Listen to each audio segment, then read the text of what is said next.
Bismillah, Assalamualaikum warahmatullahi wabarakatuh. Halo semua, apa kabar? Semoga senantiasa dalam lindungan Allah Subhanahu wa Ta'ala dan Allah memberikan kesehatan kepada kita semua. Amin. Perkenalkan, nama saya Rudi Hartono SPDI. Saya dari Unit Kerja UPT SMK Negeri 1 Goa, Provinsi Sulawesi Selatan. Saya adalah mahasiswa pendidikan profesi guru dari LPTK Institut Agama Islam Negeri Curup, Provinsi Banten. Pada kesempatan kali ini, saya guru pendidikan agama Islam dan budi pekerti akan memberikan penjelasan materi pada tingkat atau kelas 11 tentang menebar Islam dengan santun dan damai melalui tablik, khutbah, dan dakwah.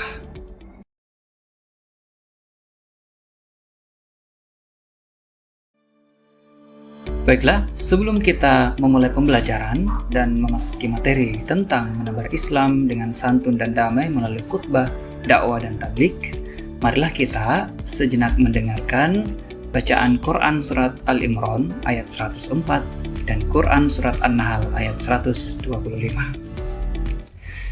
A'udzu billahi minasy syaithanir rajim. Bismillahirrahmanirrahim.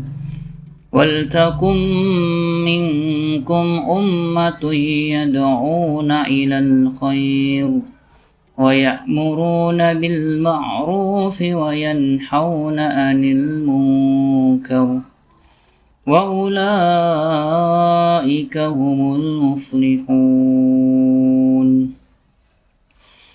Ud'u ila sabili rabbika bil hikmah wal mau'izatil hasanah wajadilhum billati hiya ahsan inna rabbaka huwa a'lamu biman dhalla an sabilihi wa huwa a'lamu bil muhtadin. Shadaqallahul azim. Baiklah, selanjutnya saya akan menjelaskan pengertian dari khutbah, tablik, dan dakwah. Yang pertama, khutbah. Berdasarkan makna bahasa, ada beberapa pengertian, yakni yang pertama dari kata khutbah. Jika berasal dari kata mukatabah, berarti pembicaraan. Jika berasal dari kata al-katbu, berarti perkara besar yang diperbincangkan. Dan khutbah dapat juga bermakna pemberi peringatan, pembelajaran, atau nasihat dalam kegiatan ibadah. Sementara jika ditinjau dari pengertian istilah, khutbah adalah penyampaian pesan tentang takwa sesuai dengan perintah Allah Subhanahu wa Ta'ala dengan syarat dan rukun tertentu. Kegiatan nasihat yang disampaikan kepada kaum muslim dengan syarat dan rukun tertentu yang erat kaitannya dengan sah atau sunnahnya ibadah. Sedangkan orang yang melakukan khutbah dikenal dengan istilah khatib. Pada umumnya, pelaksanaan khutbah itu jika dikaitkan dengan sholat dapat dikelompokkan menjadi 3 bagian, yaitu yang pertama, khutbah yang dilakukan sebelum sholat, misalnya khutbah Jumat. Yang kedua, khutbah yang dilakukan sesudah sholat, misalnya khutbah sholat Idul Fitri dan Idul Adha, sholat khusuf atau gerhana bulan, sholat gerhana matahari, sholat minta hujan, dan khutbah saat wukuf di Padang Arafah tanggal 9 Zulhijjah. Yang ketiga, khutbah yang tidak berkaitan dengan sholat, misalnya khutbah nikah. Kemudian, adapun rukun khutbah yang perlu kita ketahui. Yang pertama, membaca hamdalah pada kedua khutbah. Yang kedua, membaca syahadatain atau 2 kalimat syahadat. Yang ketiga, membaca salawat kepada Nabi Muhammad SAW. Dan yang keempat, berwasiat kepada diri dan jamaah, berisi ajakan untuk meningkatkan iman takwa, ibadah, serta memperbanyak amal soleh. Sebaliknya, menjauhi dosa dan kemaksiatan agar hidupnya bahagia dunia dan akhirat. Yang kelima, membaca 1 atau beberapa ayat suci Al-Quran. Ayat yang dibaca biasanya disesuaikan dengan topik yang akan dibahas. Yang keenam, berdoa pada khutbah kedua untuk memohon ampunan, kesejahteraan, dan keselamatan bagi kaum muslimin dan muslimat baik di dunia maupun di akhirat. Selanjutnya, sunnah khutbah. Yang pertama, khatib memberi salam pada awal khutbah dan menghadap ke arah jamaah. Yang kedua, khutbah disampaikan di tempat yang lebih tinggi atau di atas mimbar. Yang ketiga, khutbah disampaikan dengan kalimat yang jelas, sistematis, dan temanya disesuaikan dengan situasi dan kondisi aktual yang saat itu terjadi. Yang keempat, khatib hendaklah memperpendek khutbahnya, jangan terlalu panjang, sebaliknya salat Jumatnya saja yang diperpanjang. Yang kelima, khatib disunnahkan membaca Quran surat Al-Ikhlas saat duduk di antara dua khutbah. Dan yang keenam, khatib menertibkan rukun-rukun khutbah, yaitu dimulai membaca hamdalah sampai rukun yang terakhir, yakni berdoa untuk kaum muslimin. Baiklah, selanjutnya pengertian tablik. Jika ditelaah, menurut bahasa, kata tablik berasal dari kata balago yuballigu tabaligho, yang berarti menyampaikan atau memberitahukan pesan atau ceramah secara lisan atau perkataan. Bisa juga bermakna ceramah yang tidak disertai dengan rukun seperti khutbah, bukan sekedar ceramah atau pesan biasa, tetapi sebuah ceramah yang sumbernya dari ajaran Islam yang disampaikan kepada satu orang atau banyak orang agar mengamalkan pesan tersebut.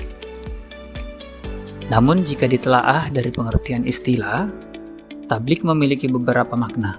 Antara lain, yang pertama, menyampaikan ajaran Islam baik dari Al-Quran maupun hadis yang ditujukan kepada umat manusia. Yang kedua, menyampaikan ajaran-ajaran Islam kepada umat manusia untuk dijadikan pedoman agar memperoleh kebahagiaan dunia dan akhirat. Yang ketiga, dakwah Islamiyah dalam bentuk khusus, lisan atau tulisan, untuk menyampaikan ajaran Islam kepada orang lain. Yang keempat, menyampaikan pesan Allah Subhanahu wa Ta'ala secara lisan kepada satu orang Islam atau lebih untuk diketahui dan diamalkan isinya. Dan yang kelima, suatu pekerjaan yang dilakukan untuk menyampaikan atau menyiarkan agama Islam kepada umat. Berikutnya, ada beberapa ketentuan yang harus diperhatikan terkait dengan pelaksanaan tablik. Yang pertama, tablik dilakukan dengan cara yang sopan, lemah lembut, tidak kasar, dan tidak merusak. Yang kedua, menggunakan bahasa yang mudah dimengerti oleh jamaah.